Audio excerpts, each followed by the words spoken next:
नमस्कार दोस्तों, मैं डॉक्टर विक्रम शर्मा और आज हम लोग बात करने वाले हैं एक बहुत ही मज़ेदार टॉपिक के बारे में जिसे बोला जाता है क्रैकिंग जॉइंट्स। तो दोस्तों, जैसा कि आप लोगों ने देखा होगा कि कुछ लोगों को ये आदत होती है कि वो अपने हाथ की उंगलियों के जो जॉइंट्स होते हैं उनको चटकाते रहते हैं, अपनी गर्दन के जो जॉइंट्स हैं उनको चटकाते रहते हैं, उसमें मूवमेंट करते हैं जिसमें कि एक क्लिक साउंड आता है और एक थोड़ा सा पॉप जैसा साउंड आता है। और इस साउंड के साथ में उन लोगों को एक किस्म का सेटिस्फेक्शन मिलता है। ऐसे पेशेंट हमारे ओपीडी में काफ़ी आते हैं और वो अक्सर हमसे आके ये पूछते हैं कि सर हमारे कोई जॉइंट में प्रॉब्लम तो नहीं है। तो इसीलिए आज ये वीडियो हम लोगों ने बनाया है क्रैकिंग जॉइंट्स के बारे में आप लोगों से बात करने के लिए।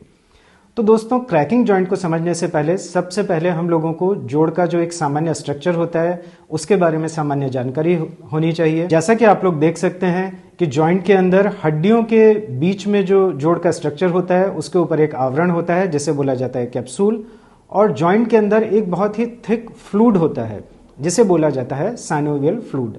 इस साइनोवियल फ्लूइड का काम ये होता है कि ये आपके जॉइंट को एक किस्म का चिकनाई देता है। जोड़ की जो हड्डियां होती हैं वो बड़ी आसानी से एक दूसरे के ऊपर ग्लाइड कर पाती हैं इस साइनोवियल फ्लूइड की मदद से।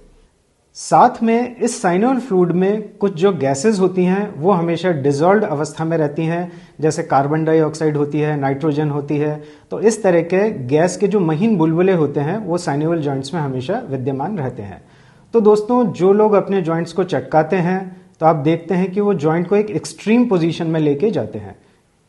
जब भी जोड़ की एक्सट्रीम पोजीशन आती है तो जैसे कि आपने देखा कि दो हड्डियों के जैसे कवर हैं, वो जब भी हड्डियों के सरफेसेस एक दूसरे से दूर जाती हैं तो जोड़ का जो स्ट्रक्चर है वो थोड़ा सा सामान्य से अधिक लंबा हो जाता है। इस लंबा होने से क्या होगा कि जोड़ के अंदर का जो प्रेशर है वो थोड़ा सा कम हो जाएगा, और उस प्रेशर के कम होने से जो जोड़ के अंदर गैस के महीन बुलबुले होते हैं वो एक तरह से यूनाइट हो जाते हैं, और यूनाइट होने से एक बड़ा बुलबुला उसमें क्रिएट होता है। जैसे ही ये बड़ा बुलबुला क्रिएट होता है, एक बड़ा बबल क्रिएट होता है, उसमें एक पॉप जैसा साउंड हम लोगों को सुनाई देता है। तो अब तक हम लोगों ने ये समझा कि जोड़ को जब भी हम एक एक्सट्रीम कंडीशन में लेके जाते हैं तो जोड़ के अंदर का प्रेशर कम होता है, जिससे कि जॉइंट के फ्लूइड के अंदर जो डिसॉल्व्ड गैसेस होती हैं वो आपस में क्लब होके एक बहुत बड़ा बबल बनाती हैं, और ये बबल के बनते टाइम हमेशा एक पॉप का साउंड आता है, और ये पॉप का साउंड ही हम लोगों को जो एक साउंड सुनाई देता है जिसे बोला जाता है क्रैकिंग जॉइंट्स, उसके रूप में हम लोगों को सुनाई देता है। जब इस जॉइंट को छोड़ा जाता है तो वापस जब वो बुलबुला एक तरह से बर्स्ट होता है तो भी एक किस्म का पॉप साउंड उसमें सुनाई देता है। तो इस तरह से ये एक सामान्य प्रोसीजर होता है जॉइंट के अंदर वॉइस क्रिएट करने का या बबल क्रिएट करने का, जिससे कि एक पॉप जैसा साउंड उसमें क्रिएट होता है। तो दोस्तों, ये किसी भी किस्म से एक पैथोलॉजी नहीं होती, जोड़ की कोई बीमारी नहीं होती, ऐसा कुछ नहीं होता कि जोड़ के अंदर कोई डैमेज है जिसकी वजह से ये चीज़ें आप लोगों को सुनाई देती हैं। एक इंटरेस्टिंग स्टोरी जो कि इस जॉइंट क्रैकिंग के बारे में है, डेफिनेटली मैं उसे इंक्लूड करना चाहूँगा वीडियो में। आप लोगों ने नाम सुना होगा डॉक्टर अंगर। तो डॉक्टर अंगर वेस्टर्न वर्ल्ड के एक साइंटिस्ट हैं और उन्होंने कुछ बहुत ही इंटरेस्टिंग खोजें की हैं, जस्ट इस बात को प्रूव करने के लिए कि जॉइंट को क्रैक करने से उसमें कोई प्रॉब्लम होती है या नहीं होती।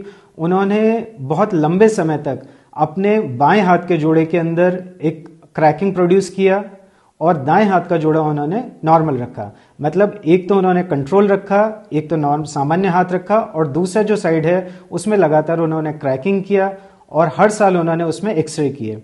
लगभग 30 साल के बाद में जब एक्सरे कराए गए तो दोनों जॉइंट के जो एक्सरेज थे वो लगभग नॉर्मल रहे।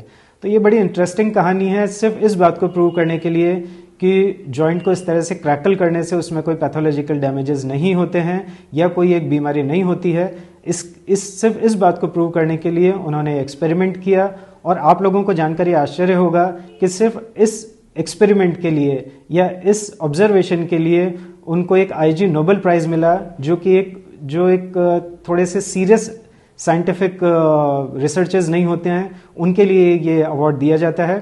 तो इस तरह से हमने जाना कि जॉइंट के अंदर जो क्रैकलिंग होती है, जॉइंट के अंदर जो साउंड होती है वो किसी किस्म का बीमारी नहीं होता, परंतु साथ ही हम लोगों को ये भी जानना ज़रूरी है कि जब भी हम इस तरह की एक्टिविटीज़ में बहुत ज़्यादा इन्वॉल्व होते हैं, कुछ साइकोलॉजिकली डिपेंड करने लगते हैं, हम लोगों को लगता है कि इससे जॉइंट के अंदर हमेशा हम लोगों को बहुत ही आराम मिलता है, तो जोड़ के जो दूसरे स्ट्रक्चर्स होते हैं जैसे टेंडन्स, लिगामेंट, कार्टिलेज, उसको यदि हम एक्सट्रीम पोजीशन में बैंड करते हैं तो उसमें किसी किस्म का नुकसान होने की संभावना रहती है। तो दोस्तों, इस वीडियो को देखने का धन्यवाद। मैं doctor Vikram Sharma. Stay tune, stay fit, stay active. धन्यवाद।